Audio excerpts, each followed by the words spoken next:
አበናት ራስ ቅረጽ ግን አንዴ ሸንቼ ልምጣ። ሙታን አራንቁ ካልነቃችሁ እኮ ቁርስ አትበሉም። ያው ቀልድ ልቀላቅልባት ብዬ ነው። ኧረ እባካችሁ ንቁ ንቁ። ነቅቻለሁ፣ አትጩብኝ። አቡ አንተን አይደል? እኔ እንደዚህ አይነት ቀልድ አይመቸኝም። ድምፅህን ቀይር። አቡ ነው አይደል? በቃ አይደለሁም።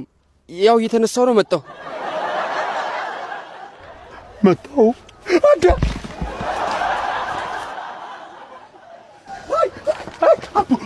ተወሰድኩብህ። ኧረ ልወሰድብህ ነው። አቡ ምንድነው? ልትታጠብበት ነው እንዴ? አስደፍተኝ ነበር እኮ ቀድሜ ባልሸና።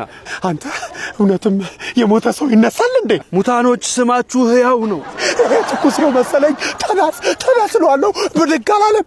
ወይኔ ጉድ! ወይኔ ጉድ! ደፈራሁት። ራስን ሰልፊ ላይ አይተህ ነው አይደል? ምን ሰልፊ ላይ ነው? ወይኔ መጣ። እውነትም መጣ። ሊወስደን የጣረ ሞት ነው መልአከ ሞት ነው የሚባለው። አዴ ማን ይላል እንዴ? አንተ ከሬሳ ጋር ሰላም መባባል ጀመርክ? ጓደኝነት?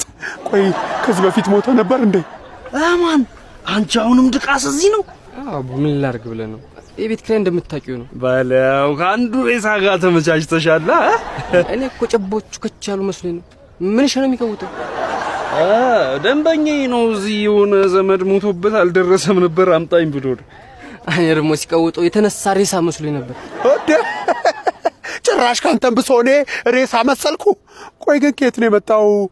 ከሲኦል ነው ከገነት? አረ ጅላስ ናት። ታክሲ ላይ ረዳቴ ነበር። በቃ ቤት ኪራይ የሚከፍለው ስለሌለው እዚህ መቃብር ስር ነው የሚደቅሰው።